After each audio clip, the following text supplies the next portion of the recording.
કેમ છો તમે બધા? તો આજે હું આવેલી છું રયા ગામના રાજરાજેશ્વર મંદિર અને આ મંદિર 600 વર્ષ જૂનું છે અને અહીંયા આજે નવું નિર્માણ થાય છે. જો તો અહીંયા રાજરાજેશ્વર મંદિરમાં દર મહિને પ્રસાદીનું આયોજન કરવામાં આવે છે. તો આજે આપણે એ બાળકોનું ઇન્ટરવ્યૂ લેશું કે તેમને અહીંયાની પ્રસાદી કેવી લાગે છે અને દર મહિને કઈ કઈ પ્રસાદી હોય છે તે આપણે પૂછશું. તો અહીંયા પવિત્ર બિલીના ઝાડની નીચે શિવજી વિરાજમાન છે. તો ચાલો આપણે એમની પૂજા કરીએ.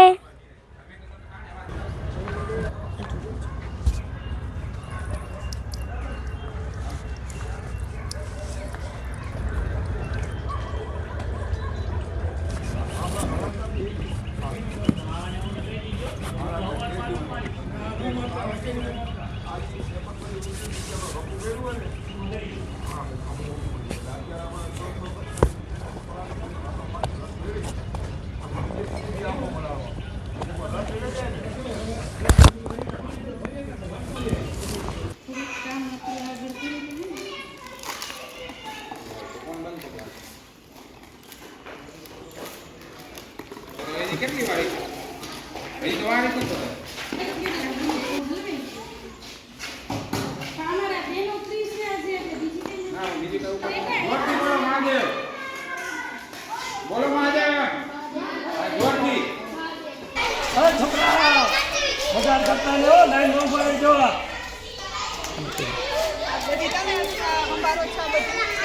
ના આવું સંભાળતું નથી. અમારા ગામના બધા જમાડતા હોય. હું તો ખાલી બાળકોને બોલાવવા જાઉં છું. બાળકોને બધાને બોલાવવા જાઉં. બાકી ગામના બધા સમાજના કરે છે. મહિનામાં 2-3 વાર આ પ્રોગ્રામ ચાલુ હોય બાળકોને.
તો આજે અહીંયા શું કરવા આવ્યો હતું?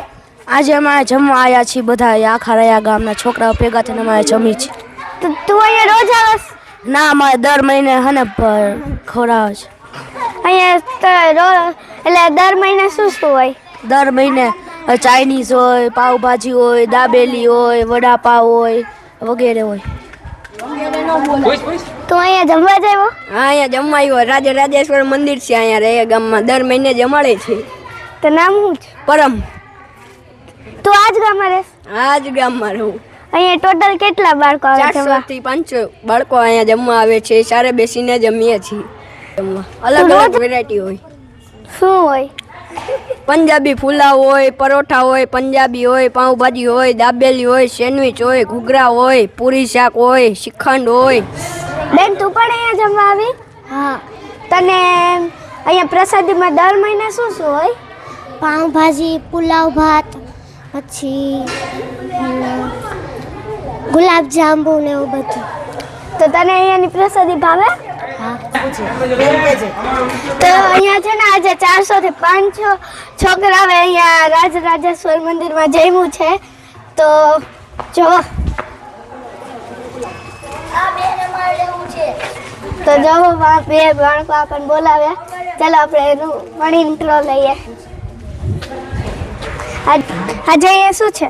પંજાબી પુલાવ અને દહીં છે.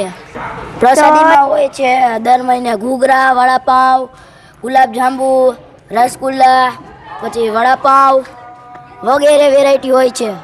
તને પ્રસાદી ભાવે? હા, મને એની પ્રસાદી ભાવે. વધારે જમીન ગયો બહુડી અહીંયા પેરા પૂરા થયા વાવડી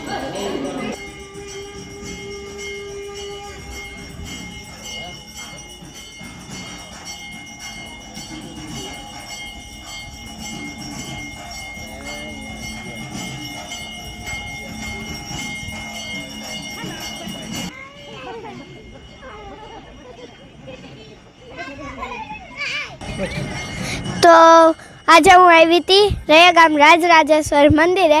તો અહીંયા તો બટુક ભોજનનો મેં પછી લીધી પ્રસાદી, અને તમે પણ અહીંયા એકવાર જરૂરથી આવજો અને અહીંયાની પ્રસાદી પણ લેજો. તો આજનો વ્લોગ હું આજે અહીંયા જ ખતમ કરું છું.